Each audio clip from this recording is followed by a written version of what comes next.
అధ్యక్షుడు నారా చంద్రబాబు నాయుడు ఎక్కడికి వెళ్ళాడు, ఏమైపోయాడు,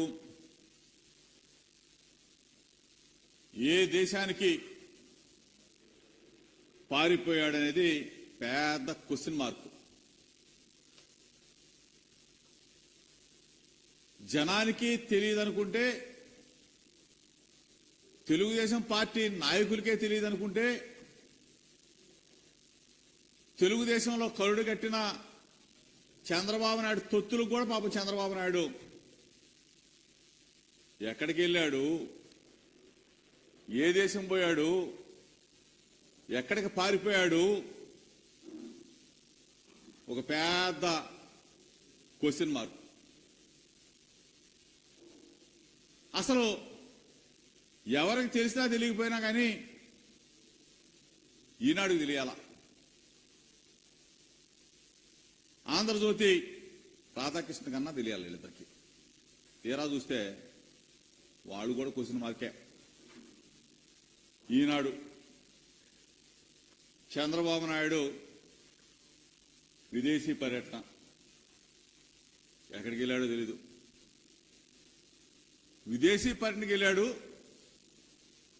విశ్రాంతి కోసం మాత్రం వెళ్ళాడని చెప్పేసేమో ఈనాడు.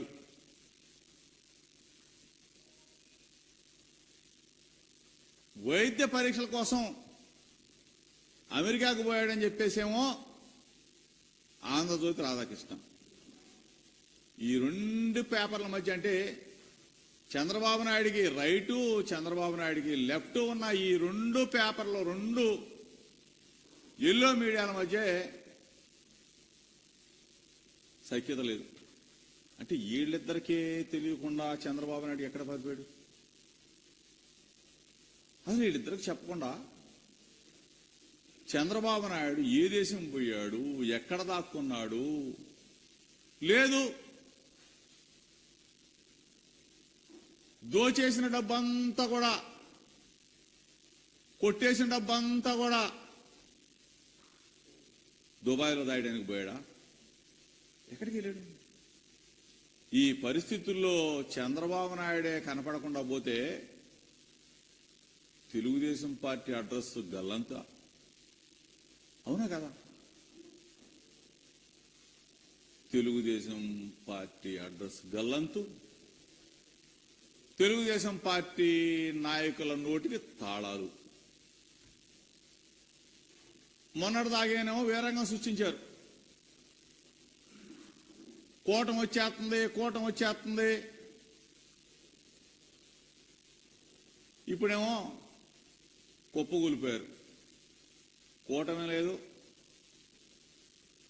గాడిద గుడ్డు లేదు, కుప్పగూలిపోయారా బాబు. చంద్రబాబు నాయుడే మాకు అసలు అతిగతి లేకుండా మాకు ఎన్ని సీట్లు వస్తున్నాయో చెప్పకుండా పారిపోయాడు, మా పరిస్థితి ఏంటని చెప్పేసి ఒకడికొకడు జుట్టు పీక్కుంటా ఉన్న పరిస్థితి చూసాం.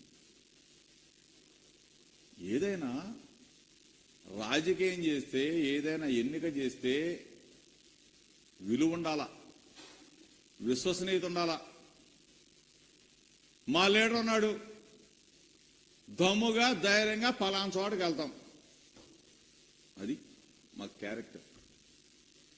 మీ లీడర్ ఉన్నాడు, ఎక్కడ పోయాడో తెలియదు, ఎక్కడ దాక్కున్నాడో తెలియదు, ఎక్కడ పారిపోయాడో తెలియదు, ఏ దేశానికి పోయాడో తెలియదు. ఇది మీ క్యారెక్టర్ లేని వెధవలు అంటారు. ఇటువంటి పరిస్థితుల్లో చంద్రబాబు నాయుడు విశ్రాంతి కోసం వెళ్ళాడా, వైద్య పరీక్షల కోసం వెళ్ళాడా, దుబాయ్ పోయాడా, ఇటలీ పోయాడా, అమెరికా పోయాడా, ఇంకెక్కడ